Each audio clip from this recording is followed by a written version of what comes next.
Boa noite, irmãos, tudo na paz do Senhor Jesus. Hoje nós vamos para a nossa terceira aula do curso Nova Criatura, o Glória, até aqui nos sustentou o Senhor. Bom, se você ainda não assistiu as duas aulas anteriores, não tem problema, Como eu disse, ainda você consegue assistir elas. São aulas rápidas, mas de muita importância, irmãos, para o nosso crescimento espiritual, Ao final de todas as aulas, nós colocamos um questionário na descrição de todos os vídeos e enviamos também por nossas redes sociais, meios de comunicação.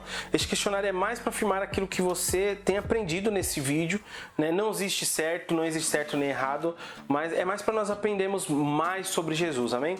Também, se você ainda não respondeu, eu vou deixar aqui nos questionários, aqui na descrição desse vídeo, todos os questionários anteriores, junto com o de hoje, para que você consiga responder e interagir também, amém? Só recapitulando os pontos que falamos semana passada, onde nós abordamos o tema de a necessidade de um arrependimento genuíno, um arrependimento que produz mudança de atitude. Como falamos, este é o principal aspecto do arrependimento, porque o nosso maior problema para com Deus não está nas coisas erradas que fazemos, nos nossos atos, mas sim na nossa atitude interior de independência e rebelião com Deus, contra Deus. Falamos sobre dois tipos de batismo: batismo nas águas e batismo no Espírito Santo, sendo o batismo nas águas um testemunho público do poder transformador de Jesus em nossas vidas. O batismo é um testemunho perante Deus e perante os homens da sua salvação completa deste mundo perdido. E também o batismo no Espírito Santo. O seguidor de Jesus já recebeu o Espírito Santo quando recebeu Jesus Cristo como Senhor e Salvador da sua vida, lá em Romanos 8:9, como a gente leu na aula passada. Ou seja, como você já recebeu Jesus em sua vida, você também recebeu o Espírito Santo. Porém, uma coisa é receber o Espírito Santo e outra coisa é ser cheio do Espírito Santo e andar cheio dele, diariamente em nossa caminhada com Deus, recebendo dele os seus dons, os seus frutos. Essa é a grande diferença. Para iniciarmos hoje, eu gostaria de falar sobre a marca de um seguidor de Jesus, que é uma marca de amor. Você sabe quais são os dois mandamentos mais importantes da Bíblia? Está lá em Marcos, capítulo 12, versículo 28 e 31, que diz assim: aproximando-se dele, um dos escribas que os tinha ouvido disputar, e sabendo que lhes tinha respondido bem, perguntou-lhe: qual é o primeiro de todos os mandamentos? Então, Jesus, ouvindo isso, ele respondeu: o primeiro de todos os mandamentos é: ouve, Israel, o Senhor nosso Deus e o nosso único Senhor. Amarás, pois, o Senhor teu Deus de todo o teu coração, de toda a tua alma, de todo o teu entendimento, de todas as tuas forças. Este é o primeiro mandamento. E o segundo, semelhante a este, é: amarás o teu próximo como a ti mesmo. Não há outro mandamento maior do que este. Então, o primeiro é amar a Deus acima de tudo, e o segundo é amar o teu próximo como a ti mesmo.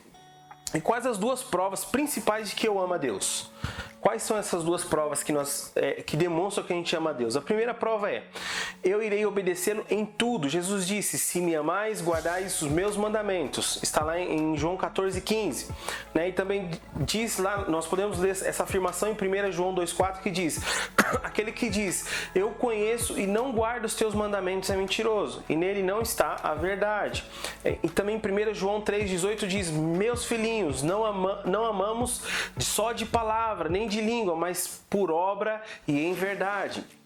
Eu preciso obedecer a Deus mesmo quando o meu coração diz o contrário da vontade dele.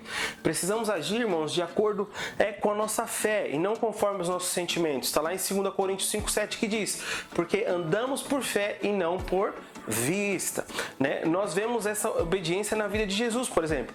Nós vamos ler lá em Mateus 26, 38 e 39, lá no Getsemane, naquela grande agonia, Jesus disse, então lhes disse: a minha alma está cheia de tristeza até a morte, ficai aqui e velai comigo. É Jesus falando com os discípulos.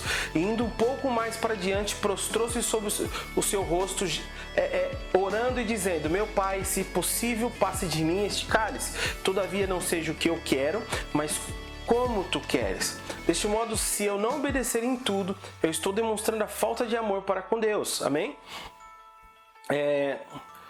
Qual que é a segunda prova que eu amo a Deus Qual que é? Eu irei amar os meus irmãos como Cristo me amou, como me ama. Um novo mandamento vos dou, quem vos amais uns aos outros, como eu vos amei, a vós que também vos ameis uns aos outros. João 13:34.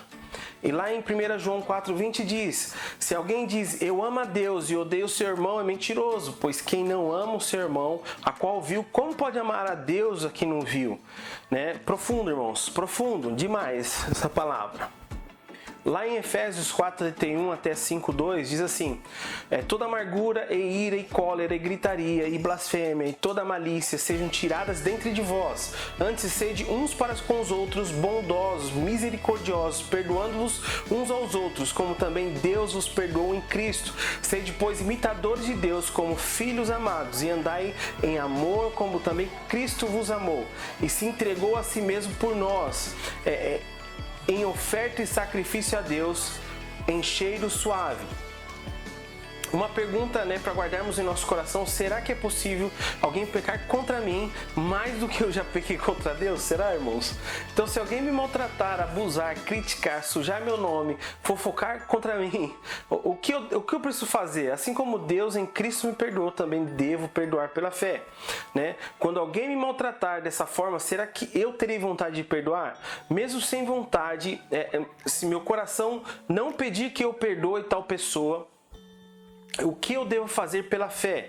Como lemos em 2 Coríntios 5:7, porque andamos por fé e não por vista.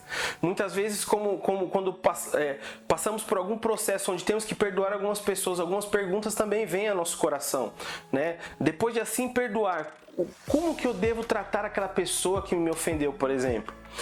Eu devo evitar falar com essa pessoa? Se a pessoa que me ofendeu não pedir perdão, eu sou obrigado a perdoá-la?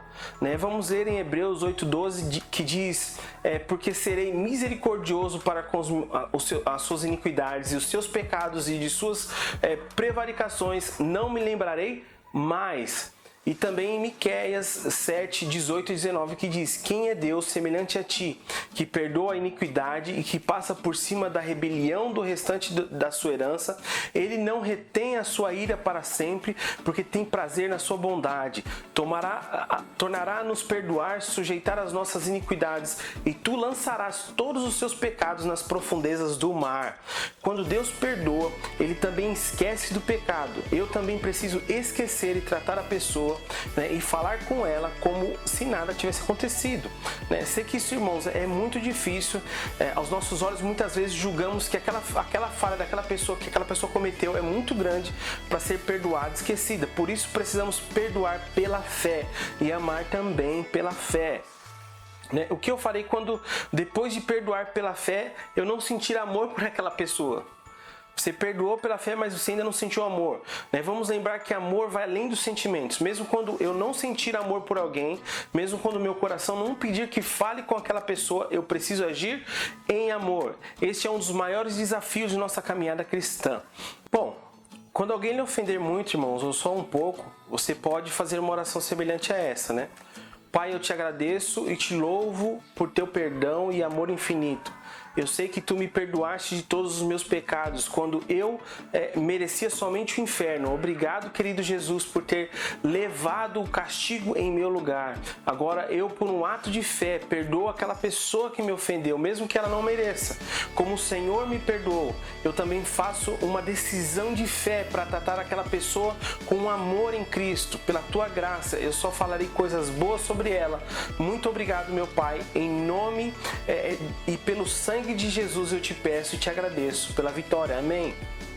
E como nós estamos falando de fé, vamos para o nosso segundo ponto de hoje, que é como aplicar a fé depois do amor. A área mais importante na vida de um seguidor de Jesus é a fé. Para ser um cristão vitorioso, é absolutamente necessário ser cheio de amor e de fé. Marcos 9:23 diz, e Jesus disse-lhe: se tu podes crer, tudo é possível que crê. E também em Hebreus 11:6 diz: ora, sem fé é impossível agradar-lhe, porque é necessário que aquele que se aproxima de Deus creia que Ele existe e que é galardoador dos que o buscam. De acordo com 2 Tessalonicenses 1:3, a nossa fé pode crescer, irmãos. Sempre devemos, irmãos, dar graças a Deus por vós, como é justo, porque a vossa fé cresce muitíssimo e o amor de cada um de vós aumenta de uns para com os outros. Lá em Efésios 1:3 diz que Deus nos tem abençoado com todas as bênçãos espirituais nos lugares celestiais em Cristo. Então o que pertence a Deus agora pertence a mim, e para que eu possa conhecer todas as bênçãos que Ele me tem dado, Deus nos deu milhares de promessas na sua palavra. Por isso é necessário, irmãos, aplicar a fé para tomar posse dessas promessas. Vamos agora ver 3 passos importantes sobre como eu aplico a fé para tomar posse das promessas. A primeira, irmãos, é crer na palavra, de coração.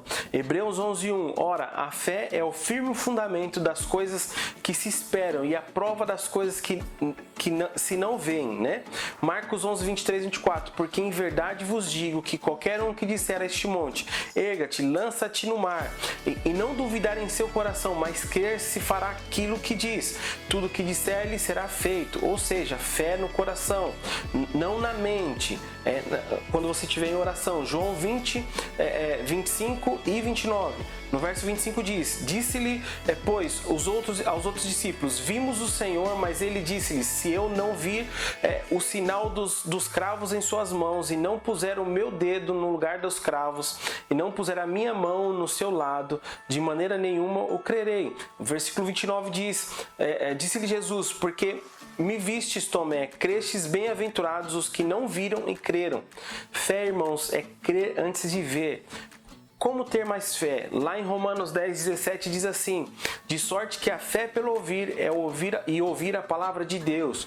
Segundo passo sobre como aplicar a fé é falar a palavra com a sua boca, ou seja, não cessar de falar. Josué 1:8.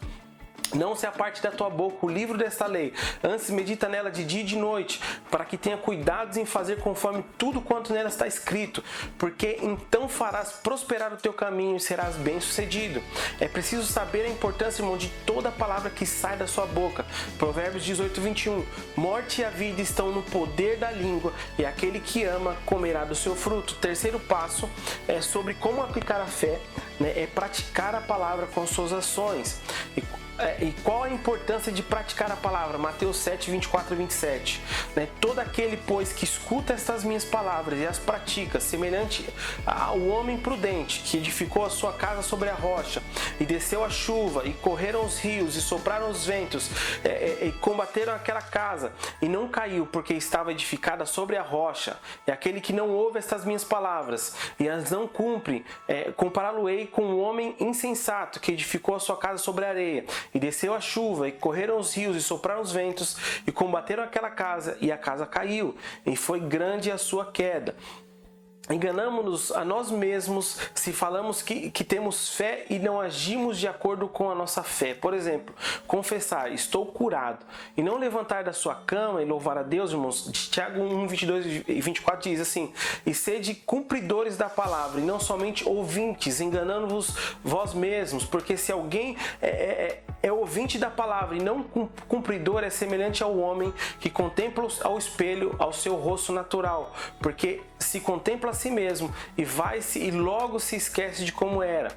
O sucesso vem, irmãos, se praticarmos a palavra. Tiago 1:25. Aquele, porém, que atenta bem para a lei perfeita da liberdade, e nisso preservará, não sendo ouvinte esquecido, mas fazedor da obra, esse tal será bem-aventurado no seu feito. Vamos agora dar um exemplo sobre como aplicar a fé, para tomar posse de uma promessa. 2 Timóteo 1:7 diz assim: porque Deus não nos deu o espírito de temor, mas de fortaleza e de amor e de moderação. Eu preciso primeiro crer que realmente Deus me tem dado isso. E segundo, falar, confessar com a boca que isso é realidade em minha vida. E a terceira coisa, irmãos, é praticar este poder, amor e domínio próprio em nossas vidas. À medida em que eu creio, eu falo e eu pratico, essa promessa, ela se torna uma realidade em minha vida pelo poder sobrenatural de Deus, que nunca falha. Não se esqueça de 2 Coríntios 1:20. Assim eu também posso tomar posse de todas as outras promessas de Deus, amém? Agora vamos falar, irmãos, do nosso último tópico dessa noite, a necessidade de fazer restituição. Talvez roubar nunca foi um problema para você. Você pode até falar, eu nunca roubei nada de ninguém. Mas às vezes antes de se tornar uma pessoa, uma nova criatura em Cristo, né? Você tem roubado do governo, por exemplo, não pagando imposto, não pagando alguma taxa. Lá em Romanos 13, 5, 7 diz assim: portanto é necessário que eles estejais sujeitos não somente pelo castigo, mas também pela consciência. Por essa razão também pagais tributos, porque são ministros de Deus, atendendo sempre a isso mesmo. Portanto, dai a cada um o que deveis. A quem tributo, tributo, a quem imposto, imposto, a quem temor, temor e a quem honra, honra. Né? Às vezes as pessoas cometem roubo comercial, por exemplo. Há também muitos outros tipos de roubo, enfim.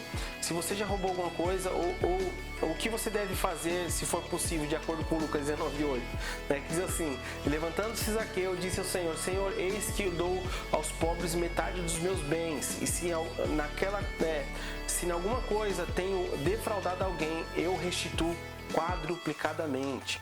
Se possível, né, irmãos, quando depender de vós, tende paz em todos os homens. Está lá em Romanos 12, 18. Quando você pecar contra o irmão, de quem é a responsabilidade de fazer as pazes? Mateus 5, 23, 24. Portanto, se trouxer a tua oferta ao altar, e aí te lembrares que teu irmão tem alguma coisa contra ti, deixa ali diante do altar a tua oferta e vai e reconcilia-te primeiro com teu irmão e depois vem e apresenta a tua oferta. E quando o irmão pecar contra você, de quem é a responsabilidade de fazer as pazes, irmãos? Mateus 18:15. Ora, se o teu irmão pecar contra ti, vai e repreenda-o entre você e ele somente, né? Se ele ouvir, ganhaste teu irmão. Então a responsabilidade, irmãos, de fazer as pazes será sempre conosco. Não se esqueça que Jesus disse: se me amais, guardai os meus mandamentos. João 14:15. E para finalizarmos, o que você deve fazer se alguém fizer algo contra você, mesmo sendo muito terrível. Mateus 6, 12 até 15. Perdoa-nos as nossas dívidas, assim como nós perdoamos os nossos devedores. E não nos conduzas à tentação, mas livra-nos do mal, porque teu é o reino, e o poder e a glória para sempre. Amém. Porque se perdoardes aos homens e as suas ofensas, também vosso Pai Celestial vos perdoará a vós. Amém? Bom, irmãos, hoje nós terminamos por aqui. Espero que você tenha crescido mais um pouco nessa semana em amor e fé. Saiba que Deus tem um propósito muito grande, né, em sua vida, em sua trajetória, e quer construir algo tremendo através de você. Eu vou deixar o link do questionário dessa semana nos comentários. Também nós vamos enviar para o nosso meio de comunicação, WhatsApp, enfim. Eu gostaria muito que você compartilhasse nessa aula, né, compartilhasse isso que você tem aprendido com a sua família, com a sua célula, com os irmãos da igreja, para que nós possamos crescer juntos em amor, em fé, em graça, amém? Perdoando uns aos outros em amor. Vamos orar? Pai, obrigado, Senhor, por essa semana. Obrigado porque o Senhor tem nos abençoado, Senhor, tremendamente. Ó Deus, nós aprendemos hoje sobre perdão, ó Deus, sobre amor e sobre fé. Ó Deus, que nós possamos entregar, Senhor, os nossos corações a Ti. Que nós possamos render tudo que nós temos a Ti. Pai, venha manifestar do Teu poder e da Sua graça sobre as nossas vidas, em nome de Jesus. Que eu oro, Senhor, e agradeço. Amém. Amém. Deus abençoe.